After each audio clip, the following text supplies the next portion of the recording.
शकुनी रूपी सोरोस तथा हिडनबर्ग के सुर में सुर मिलाकर चीखने वाले दुर्योधन और दुशासन हैं राहुल गांधी और अखिलेश यादव जैसे नेता। इन तीन स्तरों पर जो साजिश रची जा रही है उसमें देश का पैसा, फौजी ताकत और खाद्य सुरक्षा तीनों ही निशाने पर है। मुस्लिमों के मन में ये बीज डाला गया है कि उन्हें हाशिए पर धकेला जा रहा है।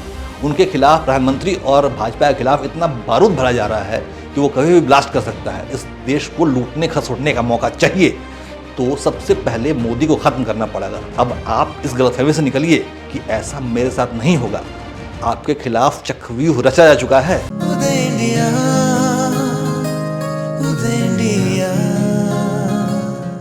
जिंदगी मौत ना बन जाए, संभालो यारों, खो रहा चैनो अमन, मुश्किलों में है वतन, सरफरोशी की शमा दिल में जला लो यारों।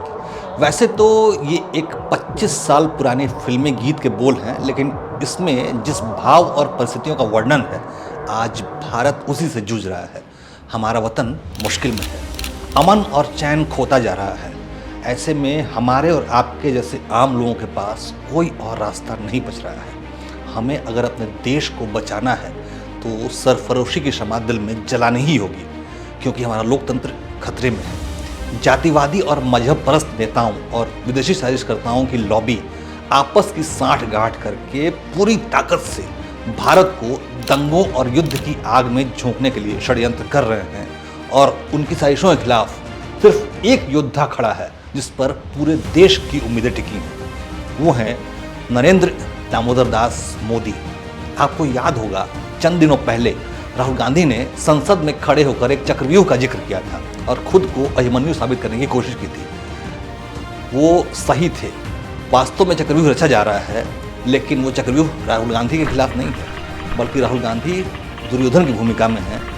और चक्रव्यूह है इस देश की राष्ट्रवादी जनता और उसके प्रतीक पुरुष नरेंद्र मोदी के खिलाफ, क्योंकि हमारे प्रधानमंत्री देश के सम्मान की रक्षा करने वाले एक ऐसे सनातनी हैं जो जातियों से ऊपर अपने धर्म और देश को रखते हैं। इसीलिए मोदी के खिलाफ चक्रव्यूह का ये ताना बुना गया है। महाभारत में कौरवों द्वारा रचे गए चक्रव्यूह की तरह भी इसके भी 7 घेरे हैं और उसके रक्षक हैं 7 महारथी। इसके सबसे पहले घेरे का रक्षक है जॉर्ज सोरोस, जिसका निशाना देश के अर्थतंत्र पर है, ताकि भारत की अर्थव्यवस्था चरमरा जाए। और इसके लिए हिंडनबर्ग जैसे संदिग्ध एजेंसियों की मदद लेकर कहा जा रहा है कि भारत का बाजार फ्रॉड पर आधारित है, यहाँ से निवेश निकाल लो। LIC, SBI, HL जैसे बड़ी बड़ी कंपनियां, जो सरकारी कंपनियां हैं, वो डूब रही हैं। अपना पैसा हर जगह से निकाल लो और आगे भी निवेश मत करना। और उस शकुनी रूपी सोरोस तथा हिडनबर्ग के सुर में सुर मिलाकर चीखने वाले दुर्योधन और दुशासन हैं राहुल गांधी और अखिलेश यादव जैसे नेता। इस चक्रव्यूह का दूसरा घेरा सेना के खिलाफ तैयार किया गया है, जिस पर अग्निवीर योजना के बहाने हमला किया जा रहा है। सेना में फूट डालने की कोशिश की जा रही है ताकि फौज में भावनाएं भड़क जाएं और बगावत हो जाए, क्योंकि भारतीय सेना ही गृह युद्ध या बाहरी युद्ध के समय इस देश की रक्षा करने में सक्षम है। इसलिए भारतीय सेना को सरकार के खिलाफ भड़का दो, जिससे वो भी गृह युद्ध के समय तख्ता पलट करने में इन देश विरोधियों के साथ आ जाए। सेना के खिलाफ साजिश का यह सूत्र खुद राहुल गांधी ने संभाल रखा है। चक्रव्यूह के तीसरे घेरे के निशाने पर हैं खेत और खाद्य सुरक्षा, जिसके लिए किसानों को भड़काया जा रहा है। उनकी भलाई और आय बढ़ाने के लिए लाई गई स्कीमों के खिलाफ भ्रम पैदा किया जा रहा है, जिससे कि देश की खाद्य सुरक्षा खतरे में पड़ जाए, क्योंकि एक देश भूखे पेट कितने दिन सर्वाइव कर पाएगा। इस तीसरे घेरे पर तैनात हैं राकेश टिकैत जैसे गद्दार और कनाडाई डॉलरों पर बिके हुए पंजाब के खालिस्तानी। यानी इन 3 स्तरों पर जो साजिश रची जा रही है उसमें देश का पैसा, फौजी ताकत और खाद्य सुरक्षा तीनों ही निशाने पर है, जो कि युद्ध और शांतिकाल दोनों ही समय में बेहद जरूरी हैं। अब बात करते हैं चक्रव्यूह के चौथे घेरे की, जिसमें आरक्षण के नाम पर हिंदुओं के बीच वैमनस्य पैदा करने की, दुश्मनी पैदा करने की साजिश रची जा रही है, जिसका जरिया बना है जातिवाद। यानी कि आरक्षण के नाम पर हिंदुओं को इतना लड़ा दो कि उनके अंदर भयंकर जातिवाद का बीज रोपण हो जाए।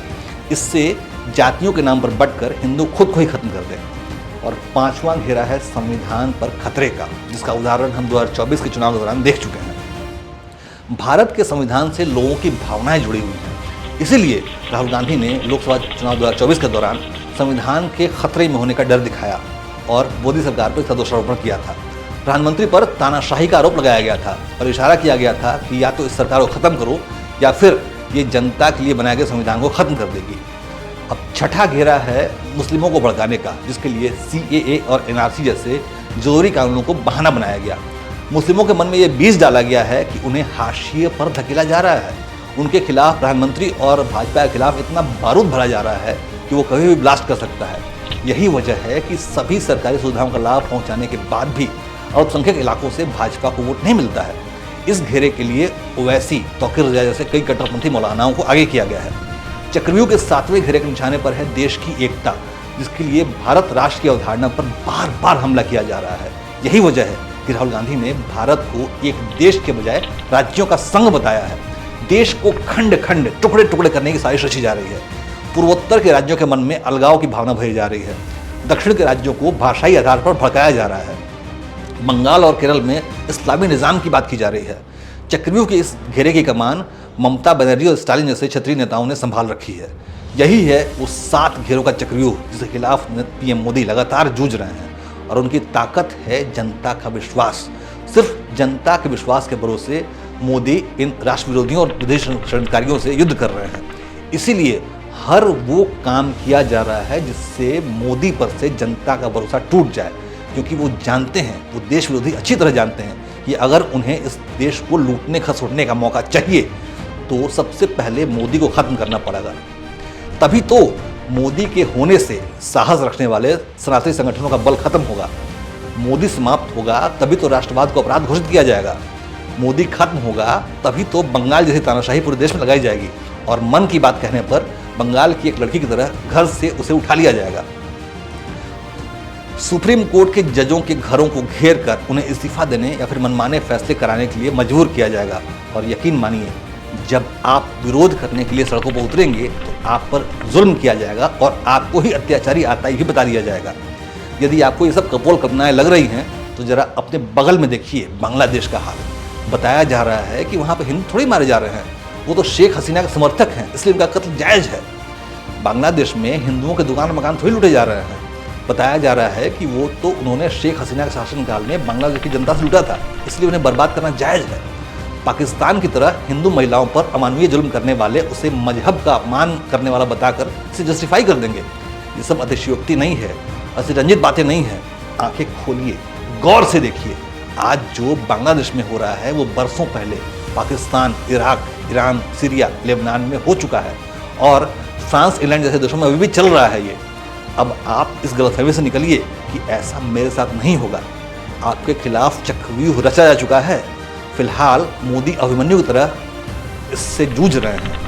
आप अर्जुन की तरह उन्हें अकेला छोड़ने की गलती मत करिएगा, वरना रोने के लिए आंसू भी बाकी नहीं रहेंगे। हमारे वतन का चैनो अमन मुश्किल में है। ये वतन बिजली पानी जैसे मुद्दों पर मुंह फुलाने का नहीं है। ये अस्तित्व की लड़ाई है। हार गए तो सम्मान से सिर उठा के जीना भी मुश्किल हो जाएगा। उम्मीद है आप मेरी बात समझ गए होंगे।